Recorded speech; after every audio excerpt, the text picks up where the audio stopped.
दोस्तों just imagine, अचानक पृथ्वी पर रहने वाले इंसान अपनी याददाश्त भूलने लगे। कई इंसानों की मौत तो एक अजीब चीज को सिर्फ देखने से ही हो जा रही थी, लेकिन अंत में जो भी हुआ वो दिल दहला देने वाला मंजर था। इस कहानी की शुरुआत होती है अमेरिका के एक जगह को दिखाते हुए, जहाँ पर हम डिएगो नाम का एक आदमी देख रहे थे, जो अपने कार में तो मौजूद होता है, लेकिन उसका कार एक्सीडेंट होने लगा था। डिएगो की हालत बहुत ही ज्यादा खराब हो चुकी थी। यहाँ पर डिएगो के दिमाग में कुछ अजीब तरीके की बातें चल रही थी, लेकिन वो बिल्कुल भी नहीं समझ पाता कि आखिर ये सब क्या है। अब थोड़ी देर बाद डिएगो कार से बाहर निकल के खड़ा हो जाता है। डिएगो के पीछे उसकी कार पूरी तरीके से डिस्ट्रॉय हुई पड़ी थी और उसे चोटें लगी होती है, यानी कि रियलिटी में ही डिएगो का एक्सीडेंट हुआ था। अब डिएगो कुछ मदद मांगने के लिए आगे की तरफ बढ़ना स्टार्ट कर देता है। वहाँ का मौसम तो काफी ज्यादा अजीब बन चुका था। अब अगले ही मोमेंट में दूसरी तरफ से एक कार चलती हुई आ रही थी। डिएगो ने उस कार को रोकने के लिए हाथ दिखाने की कोशिश की, हालांकि वो कार वहाँ पर रुकती नहीं, लेकिन वो थोड़ी दूर जाने के बाद अपने आप ही क्रैश हो जाती है।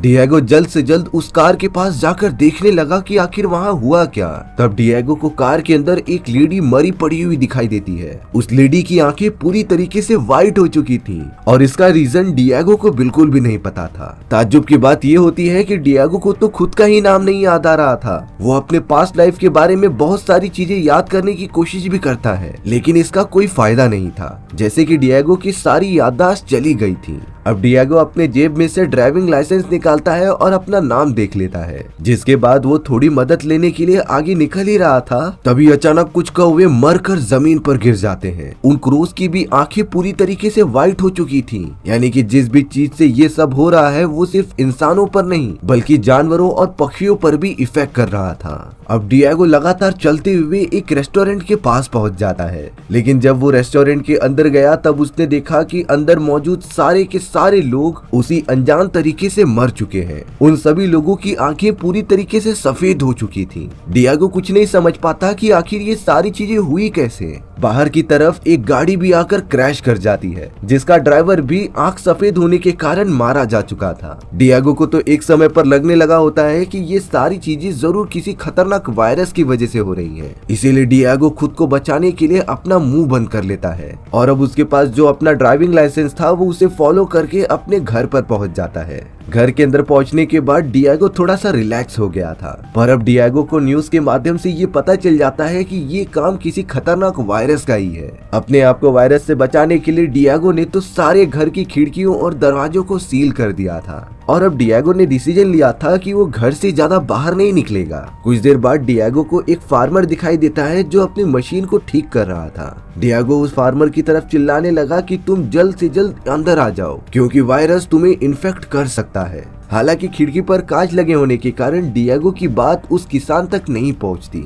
इसीलिए अब वो किसान डिएगो की बात सुनने के लिए और भी ज्यादा पास आने लग जाता है। लेकिन डिएगो के घर के कुछ डिस्टेंस तक करीब आने पर उस किसान की भी आंखें वाइट होकर वो तुरंत ही मर चुका था। डिएगो को पूरी तरीके से शॉक हो गया था कि आखिर वो किसान अचानक कैसे मर गया और अगर इन्फेक्शन चारों तरफ फैला हुआ है तब उसे कुछ क्यों नहीं हुआ। कुछ देर बाद डिएगो को न्यूज के माध्यम से पता चलता है कि अब इन्फेक्शन का असर थोड़ा कम हो चुका है, क्योंकि अब लोगों के मरने की संख्या काफी ज्यादा कम हो चुकी होती है। डिएगो ने एक बात नोटिस की कि जब वो घर से बाहर था तब बहुत सारे लोगों की लगातार मौत हो रही थी, लेकिन वो जैसे ही घर के अंदर आया तब उन लोगों की मौत होनी बंद हो गई और अब तो इन्फेक्शन भी पूरी तरीके से खत्म होने आ गया था। डिएगो के मन में एक बात बहुत ही ज्यादा परेशान कर रही थी, इसीलिए वो अपने घर के बाहर चला जाता है इस बात को कंफर्म करने के लिए। डिएगो तो पास ही में बैठे हुए एक कौवे के पास धीरे धीरे चला जा रहा था। थोड़ा और पास जाने पर वो कौवा भी अचानक नीचे गिरकर मर जाता है।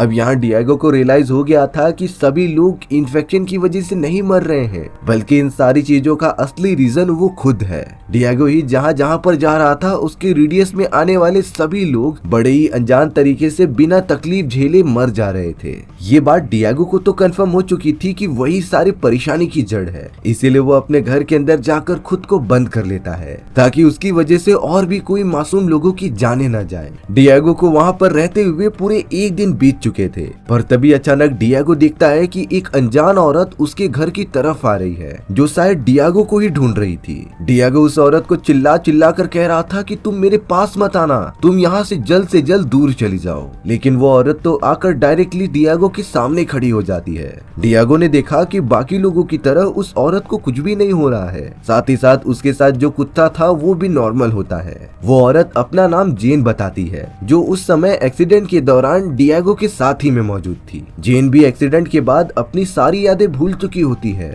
उसे तो अपना नाम एक हॉस्पिटल से पता चला और फिर कार के अंदर डियागो की सारी डिटेल्स देखने के बाद वो अब डियागो के पास पहुंच गई, जिससे कि जेन ये पता कर सके कि आखिर वो दोनों है कौन। डियागो को तो लग रहा था कि अब शायद उसके साथ जो सारी चीजें हो रही थी वो अब खत्म हो चुकी हैं। इसीलिए अब डियागो जेन के साथ घर के अंदर आ गया था। जेन घर में मौजूद सारी चीजों की अच्छे से जांच कर रही थी। जेन को बाद में पता चला कि उसके और डियागो के बीच कुछ रिलेशन नहीं है। वो दोनों स्ट्रेंजर्स थे जो कार में जाते समय उनका एक्सीडेंट हो गया। अब जेन तो अपनी कुछ छानबीन करने लग जाती है। डियागो ने तो जेन को अपनी उस खतरनाक शक्ति के बारे में नहीं बताया था, जिससे कि अगर कोई भी डियागो के पास आएगा तब वो अनजान तरीके से मारा जाएगा। डियागो जेन से सिर्फ इतना पूछता है कि तुम्हें कुछ अजीब सी चीज दिखी तुम्हारे आसपास। तब जाकर जेन बताती है कि मेरी सिर्फ याददाश्त गई है और मेरे साथ क्या हुआ मुझे ये पता भी नहीं। यानी कि जेन के पास वो सारी शक्तियां नहीं है जो कि अभी डियागो के पास थी। डियागो जब जेन को बहुत ही ध्यान से देख रहा था तभी उसे अचानक फ्लैशबैक मेमोरी में कुछ दिखाई देता है, जिसमें वो अपनी कार में बैठकर एक ब्रिज पर जा रहा था जेन के साथ। जेन अचानक से ही उसके कार में आकर बैठ गई और वो दोनों वहां पर चले गए, पर वो सारी मेमोरीज बहुत ही ज्यादा अधूरी थी। इसलिए डियागो जेन को अपने सपने के बारे में अच्छी तरीके से बता नहीं पाता, पर फिर भी वो दोनों अपने सेटिस्फेक्शन के लिए उस ब्रिज पर साथ में चले जाते हैं। उस ब्रिज के चारों तरफ अच्छे से देखने के बाद भी दोनों को कुछ अजीब सी चीज महसूस भी नहीं होती, पर अब जेन को भी काफी अजीब तरीके के विजन्स आने लगे थे, जिसमें कि वो इसी ब्रिज पर आकर अपने हाथ में एक कागज लेके किसी बुरे चीज को हमेशा के लिए छोड़ने की शपथ ले रही थी। उस समय डियागो भी उसके साथ ही था और तो और वो अपने आप को एक बड़े से ग्राउंड फील्ड में इमेजिन करती है। जब जेन ने डियागो को ये सारी बातें बताई, इसीलिए अब वो दोनों सारी चीजें पता करने के लिए उस ग्राउंड फील्ड की तरफ भी चले गए थे। तभी डियागो और जेन ने देखा कि उस ग्राउंड के अंदर तो बहुत ही बड़ा ब्लैक कलर का सर्कल बनाया गया है। वो दोनों उसके अंदर जाकर चेक करने लगे थे कि आखिर ये क्या चीज है। डियागो और जेन दोनों ही पूरी तरीके से कंफ्यूज थे। तभी जेन को अपनी एक और फ्लैशबैक मेमोरी याद आती है। जेन ने जब पीछे मुड़कर देखा तब डियागो के ऊपर अजीब तरीके की बिजली गिरने लगी थी और इसी बिजली ने यहाँ चारों तरफ एक बड़ा सा सर्कल बनाया था। ये कोई नॉर्मल बिजली नहीं लग रही थी। इसने डियागो और जेन की बॉडी के अंदर कुछ चेंजेस किए जिसके बारे में उन्हें बिल्कुल भी नहीं पता है, और उस समय के बाद से ही उन दोनों के साथ काफी अजीब तरीके की घटनाएं हो रही हैं। अब यहाँ प्रेजेंट ने डियागो में जेन को अपनी सारी बातें बता दी थी कि कैसे जब वो लोगों के पास जा रहा था तब वो अचानक से मारे जा रहे थे, लेकिन इसका रीजन उसे समझता नहीं। जेन इस बात से थोड़ी सी डर गई थी क्योंकि उसे पता चल गया था कि जितने भी लोग मारे गए हैं उसका रीजन कोई वायरस नहीं बल्कि डियागो ही था। इसीलिए अब जेन डियागो से थोड़ा डर कर उससे दूर जाने लगी होती है। डियागो जेन को समझाने के लिए उसके पीछे पीछे भागा चला जा रहा था, लेकिन जेन इस खतरे को अपने सर पर नहीं लेना चाहती थी। अब थोड़ी देर बाद जेन के पास एक पुलिस ऑफिसर आ जाती है जो जेन से पूछ रही थी कि आखिर प्रॉब्लम क्या हुई। डियागो भी उस जगह पर पहुंच जाता है जिससे कि वो पुलिस ऑफिसर पूछताछ करने लगी थी। जेन तो डियागो से गुस्सा होकर वहां से दूर जाने लगी होती है, पर जैसे ही जेन थोड़ी डिस्टेंस और दूर गई तभी अचानक वो पुलिस ऑफिसर की आंखें व्हाइट होने के कारण वो भी वहीं मर जाती है। डियागो को ये समझ गया था कि उसका ये श्राप अभी तक खत्म नहीं हुआ है और हो न हो जेन के उसके पास रहने के कारण ही ये श्राप काम नहीं करता, क्योंकि जब तक जेन उसके पास मौजूद थी इंस्पेक्टर को कुछ भी नहीं हुआ। जैसे ही जेन थोड़ी दूर पर गई तभी वो इस इंस्पेक्टर की जान चली गई। दरअसल डियागो का सोचना एकदम सही होता है। डियागो को कुछ ऐसे श्राप मिले थे जिससे कि अगर उस ब्लैक सर्कल के दायरे में जो कोई भी उसके पास आएगा तब वो सारे लोग मारे जाएंगे, लेकिन अगर उस ब्लैक सर्कल के डिस्टेंस में जेन अगर डियागो के साथ रहेगी तब तक डियागो का श्राप काम नहीं करेगा। डियागो जेन को इन सारी बातों के बारे में समझाने के लिए एक बकरी को अपने पास रखता है और अब डियागो ने जेन को थोड़ा सा दूर जाने के लिए कहा था। जेन धीरे धीरे पीछे की तरफ मुड़ते रहती है, पर इस डिस्टेंस से काफी दूर पहुंचने के बाद वो बकरी भी अचानक उसी तरीके से मर गई थी जिस तरीके से बाकी लोग मरे थे। जेन को ये बात पूरी तरीके से समझ आ जाती है और अब उसने डियागो के क्लोज ही रहने का डिसीजन लिया जिससे कि और लोगों की मौत ना हो। अब डियागो जेन से कहता है कि हमें हॉस्पिटल में जाकर मेरे दिमाग का सीटी स्कैन कराना चाहिए जिससे कि हमें पता चल सके कि मेरी बॉडी में आखिर क्या चेंजेस हुए हैं। पर डियागो ने जेन से कहा कि चाहे कुछ भी हो जाए तुम मुझसे दूर मत जाना, क्योंकि अगर ऐसा हुआ तब बेगुनाह लोग फिर से मारे जाएंगे। अब दोनों ही हॉस्पिटल में आकर डियागो अपना इलाज करवाने लगा। डियागो ने तो डॉक्टर को अपने श्राप के बारे में नहीं बताया होता, क्योंकि ऑब्वियस बात थी कि वो डियागो की बातों पर भरोसा ही नहीं करेंगे। अब डियागो का अच्छे से सीटी स्कैन किया जाता है, लेकिन रिपोर्ट के अंदर भी कुछ अजीब बात नहीं निकली। डियागो और बेन हॉस्पिटल में बैठकर आपस में कुछ बातें कर रहे थे। तभी ये अनाउंस होता है कि डियागो नाम का एक अपराधी फरार है, जिसने कि एक पुलिस ऑफिसर को मार दिया। दरअसल ये बात पुलिस ऑफिसर्स को तब पता चली जब डियागो लास्ट पुलिस वाली ऑफिसर के साथ खड़ा था और श्राप की वजह से उसकी मौत हो गई। लेकिन मरते समय पुलिस ऑफिसर ने अपनी मोबाइल ऑन कर दी होती है, जिसमें कि डियागो का नाम उसमें पता चल गया और अब जरूर पुलिस वाले डियागो को पकड़ने के लिए उसके पीछे लगे होंगे। डियागो जेन से कहता है कि अगर पुलिस वालों ने मुझे पकड़ लिया तब वो तुम्हें और मुझे अलग कर देंगे, जिससे कि फिर मासूम लोगों की बहुत सारी जानें जा सकती थी। इसीलिए अब जेन और डियागो तुरंत ही वहाँ से भागने लगे होते हैं। वो दोनों एक लिफ्ट के अंदर चले गए थे, पर जेन तो लिफ्ट के अंदर घुसने में नाकामयाब हो जाती है। अब अगर लिफ्ट के अंदर मौजूद डियागो जेन से दूर गया तब डियागो के श्राप की वजह से लिफ्ट के अंदर मौजूद सभी लोग बड़े आराम से मर जाएंगे। ये चीज रोकने के लिए जेन लगातार सीढ़ियों से नीचे आती जाती है, जिससे कि उसके और डियागो के बीच में डिस्टेंस बना रहे और आखिरकार सीढ़ियों से नीचे उतरते हुए जेन डियागो के पास पहुंच गई थी। अब वो दोनों वहां से जाने ही लगे होते हैं, तभी जेन को हॉस्पिटल की दीवारों पर अपना मिसिंग पोस्टर दिखाई दिया। ये देखते ही जेन को वापस अपनी पुरानी वाली मेमोरी याद आने लग गई थी, जिसमें कि वो एक कोरा कागज पकड़े हुए खड़ी होती है।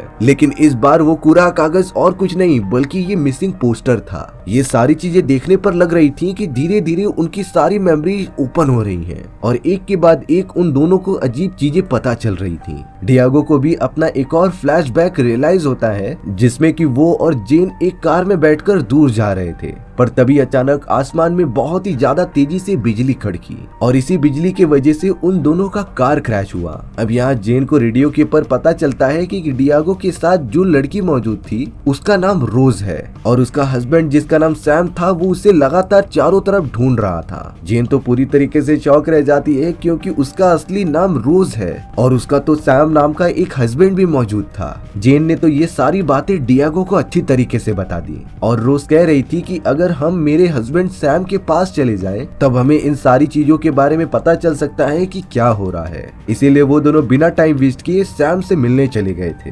सैम से मिलने के बाद डियागो और रोज ने उन्हें सारी बातें बताई, लेकिन सैम तो इन सारी बेतुकी बातों पर भरोसा ही नहीं करता। डियागो ने फिर सैम को भरोसा दिलाने के लिए एक कबूतर को मार कर दिखाया, जिसमें कि वो रोज को अपने से दूर जाने के लिए कह रहा था। ये सारी बातें देखने के बाद सैम को भी भरोसा हो जाता है और अब वो सब सैम के घर में आकर सारी बातें डिस्कस करने लगे थे। सैम बता रहा था कि रोज की एक ट्विन सिस्टर लिली हुआ करती थी, लेकिन वो अचानक कहीं न कहीं गायब हो गई, जिसकी वजह से रोज एकदम से डिस्टर्ब हो चुकी थी और अब अपनी ट्विन सिस्टर को ढूंढने के लिए रोज अचानक एक रात को कहीं दूर चली गई। तब जाकर रोज को रियलाइज होता है कि वो मिसिंग पोस्टर उसकी नहीं बल्कि उसकी ट्विन सिस्टर लिली की होती है। अब यहाँ पर रोज को एक फ्लैशबैक फिर से आता है, जिसके अंदर वो अपनी ट्विन सिस्टर लिली को ढूंढ ढूंढ कर थक गई थी और अंत में हार मानकर एक ब्रिज से नीचे कूद के अपनी जान देना चाहती थी। उसी वक्त ब्रिज पर डियागो आ गया था, जिसने की रोज की मदद की और उसे मरने से बचा लिया और कुछ इसी तरीके से डियागो और रोज एक दूसरे से मिले थे।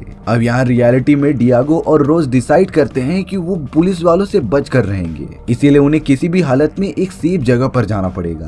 तभी डियागो दीवार पर बनी हुई एक फार्म हाउस की फोटोज देखता है। अचानक उसे भी अपने पास्ट के विजन्स आने लगे थे, जिसमें कि डियागो रोज को सुसाइड करने से बचाकर अपने फार्म हाउस पर लेकर आ गया था। डियागो रोज को उस समय एकदम कंफर्टेबल फील कराता है, जिससे कि सुसाइड के थॉट्स रोज के मन में ना आए। जब ये सारी बातें डियागो रोज को बता रहा था, तब सैम को ये बिल्कुल भी अच्छा नहीं लगता। एक तरह से वो रोज और डियागो को एक दूसरे के पास आकर देखते हुए बहुत ही ज्यादा जल रहा था। इसीलिए सैम ने गुस्से में आकर पुलिस वालों को कॉल कर दिया कि डियागो यहाँ पर मौजूद है, पर बाद में उसे रियलाइज होता है कि ये दोनों भी बहुत ही ज्यादा टेंशन में हैं। इसीलिए सैम ने डियागो से कहा कि तुम जल्द से जल्द इस जगह से भाग जाओ। पर बदकिस्मती की बात थी कि उससे पहले वहाँ पुलिस फोर्स पहुंच जाती है, जिन्होंने डियागो को पकड़ लिया था और उसे दूर लेकर जाने लगे। डियागो पुलिस ऑफिसर से कहता है कि ऐसा बिल्कुल भी मत करना, लेकिन वो पुलिस ऑफिसर्स कहाँ मानने वाले थे। जैसे ही डियागो रोज के थोड़ा सा डिस्टेंस पर जाता है, तभी वहाँ मौजूद सारे के सारे पुलिस ऑफिसर्स मारे गए थे। डियागो और रोज इस बात से बहुत ही ज्यादा डिसअपॉइंट हो जाते हैं कि उन्हें पता था कि ये लोग मरने वाले हैं, लेकिन फिर भी वो पुलिस ऑफिसर्स को बचा नहीं पाए। अब तो उन दोनों को अपनी नॉर्मल लाइफ जीने में भी काफी ज्यादा डर लग रहा था, मानो कि ये खतरनाक श्राप उनके साथ जिंदगी भर रहेगा। डियागो और रोज तो तुरंत ही उस जगह से निकल गए थे उस फार्म हाउस पर जाने के लिए, जिसने कि डियागो ने अपने विजन्स के अंदर देखा था। रास्ते में वो दोनों एक शॉप पर जाकर कुछ खाने के सामान इकट्ठा कर रहे थे। तभी उनकी नजर टीवी पर चल रहे एक न्यूज पर पड़ती है, जहां पर नासा वाले एक रिपोर्ट बता रहे थे। उनके सैटेलाइट के अकॉर्डिंग कुछ दिनों पहले अंतरिक्ष में एक अजीब तरीके की बिजली धरती पर गिरी थी। ये धरती बादलों में से नहीं बल्कि सीधा अंतरिक्ष में से पृथ्वी पर आ रही होती है, और सभी को लग रहा था कि जो भी लोग मारे जा रहे हैं वो इसी बिजली की वजह से है। लेकिन यहाँ डियागो और रोज ये बात समझ जाते हैं कि जरूर ये वही बिजली होगी जो एक्सीडेंट वाली रात को हम दोनों के ऊपर गिरी थी। अब यहाँ डियागो और रोज जल्द से जल्द फार्म हाउस के अंदर आ जाते हैं, जहाँ पर वो दोनों पूरी तरीके से सेफ थे। डियागो फ्रेश एयर लेने के लिए बाहर चला जाता है। रोज को तो फार्म हाउस के अंदर डियागो की एक बुक मिली थी, जिसे कि वो पढ़ने लग जाती है, और इसी बुक के अंदर रोज को इन सारी चीजों की सच्चाई पता चलेगी। वो बुक पढ़ते ही रोज को ये पता चला कि डियागो और कोई नहीं बल्कि एक साइको सीरियल किलर है, और डियागो ने ही बाकी लोगों की तरह रोज की ट्विन सिस्टर लिली को भी खत्म कर दिया था, जिसके बाद वो रोज को मारने के लिए उसके पीछे पड़ गया। ये वही मोमेंट होता है जब डियागो रोज के पास आ गया था उसे सुसाइड से बचाने के लिए। दरअसल वो तो उस समय रोज को खुद अपने हाथों से मारना चाहता था, इसलिए डियागो रोज के सामने नाटक कर रहा था अच्छा बनने का और उसे अपने फार्म हाउस पर लेकर जाने का। रोज ने नोटिस किया कि डियागो ने अब तक जितने भी सारे कत्ल किए हैं वो उनके नाम और डिटेल्स अपनी किताबों के ऊपर लिख देता। आखिरी पेज पर तो रोज का भी नाम लिखा होता है, यानी कि डियागो आखिर में रोज को मारना ही चाहता था। ये सारी चीजें पता चलने के बाद रोज को अपना एक फाइनल विजन याद आता है, जब उस रात डियागो रोज को लेकर अपने फार्म हाउस की तरफ बढ़ रहा था। रोज उस समय बहुत ही ज्यादा रो रही थी। तभी डियागो ने रोज को शांत करते हुए कहा कि मुझे अफसोस है तुम्हारी बहन के मरने का। लेकिन थोड़ी देर बाद ही रोज को पता चलता है कि उसने तो अपनी ट्विन सिस्टर के बारे में डियागो को बिल्कुल भी नहीं बताया। वो दोनों तो अभी इसी वक्त ही मिले थे। ये पता चलते ही रोज पूरी तरीके से शॉक हो गई थी। डियागो जैसे ही रोज को मारता उसके सामने वही बिजली चमक जाती है, जिससे कि उनके कार का एक्सीडेंट हो गया। लेकिन यहाँ रोज जैसे ही कार से बाहर निकलने की कोशिश कर रही थी, तभी वो खतरनाक बिजली जो अंतरिक्ष की तरफ से आ रही थी वो उन दोनों के ऊपर गिर जाती है, और तब से ही ये भयानक श्राप उन दोनों को लग गया था। रोज को डियागो के बारे में सारी चीजें पता चल गई थी। वो तो बहुत ही ज्यादा रोने लग जाती है, क्योंकि उसने शुरुआत से एक गलत आदमी का साथ दिया। वहीं डियागो जो नाव पर बैठा हुआ होता है उसे अपनी गलती का एहसास हो रहा था। उसे पता चलता है कि उसने जाने अनजाने में इतने सारे लोगों की जानें ले ली, और अब वो खुद को जीने के लायक समझता ही नहीं। डियागो को लग रहा था कि उसने इतने सारे गलत काम किए हैं, इसीलिए उसे ये भयानक श्राप मिला है। अब डियागो जैसे ही किनारे पर आता है, रोज अपने हाथ में शॉटगन लेकर डियागो को मारने के लिए आ गई थी। डियागो रोज को कुछ कहता नहीं, क्योंकि उसे सारी बातें पता चल गई थी कि वो कितना बड़ा कातिल है, और अब वो भी इस दुनिया में नहीं रहना चाहता था, क्योंकि उसकी नॉर्मल लाइफ भी अब एक नर्क की तरह बन गई है। डियागो रोज को कहता है कि तुम मुझे जान से मार दो, लेकिन रोज बहुत ज्यादा कोशिश करने के बाद भी डियागो को खत्म नहीं कर पाती, क्योंकि रोज डियागो जैसी निर्दयी नहीं थी। उसे किसी की जान लेना नहीं आता था। लेकिन थोड़ी देर बाद ही वहाँ पर रहने वाले कुछ गुंडे रोज और डियागो के ऊपर गन तान देते हैं। वो गुंडे डियागो और रोज से सारे पैसे मांग रहे थे। साथ ही साथ उन लोगों ने रोज पर गन भी तान दिया होता है। डियागो नहीं चाहता था कि रोज को कोई भी चोट पहुंचे, इसीलिए उसे आइडिया आया कि वो इन लोगों से दूर चला जाएगा, जिससे कि एक डिस्टेंस मेंटेन होने पर वो सारे अपने आप ही मारे जाएंगे। लेकिन डियागो जब उस जगह से थोड़ा दूर भागने लगा था,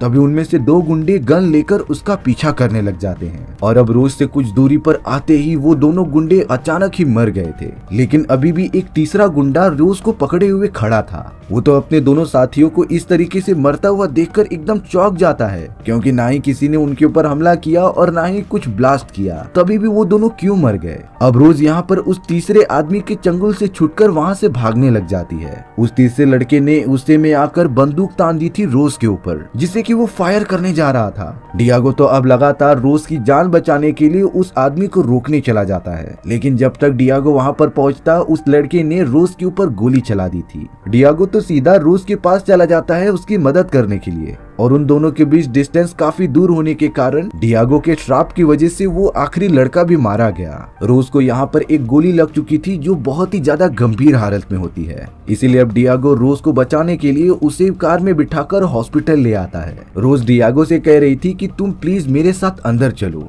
क्योंकि अगर तुम यहीं पर रुकोगे तब सारे डॉक्टर्स अपने आप ही मर जाएंगे। लेकिन यहाँ डॉक्टर्स ने डियागो को साफ साफ मना कर दिया था कि तुम ऑपरेशन थिएटर में नहीं आ सकते, यानी कि अब रोज को अकेला ही जाना पड़ेगा उन सर्जन्स के साथ। डियागो तो हॉस्पिटल में खड़ा होकर यही सोचता रहता है कि वो सारी फसाद की जड़ है, अगर वो नहीं होगा तो रोज की भी जान बच जाएगी, साथ ही साथ कोई मारा भी नहीं जाएगा। इसलिए डियागो ने अंत में जाकर एक टफ डिसीजन लिया और अगले ही मोमेंट में हाथ में गन लेकर खुद को ही शूट कर दिया, यानी कि अब डियागो के मरने की वजह से रोज और बाकी सारे लोग बचे रहेंगे। और अब हमारी ये मिस्टीरियस कहानी यहीं पर खत्म हो जाती है। सो व्यूअर्स, आपको क्या लगता है कि उस अनजानी बिजली के पीछे कौन हो सकता है? इसके बारे में कमेंट सेक्शन में बताना भूलना मत। और अगर आपको मेरा एक्सप्लेनेशन 1% भी अच्छा लगा होगा ना, तो वीडियो को लाइक एंड चैनल को सब्सक्राइब जरूर कर देना। मिलते हैं इसी तरीके की मजेदार वीडियोस में, तब तक के लिए बाय बाय।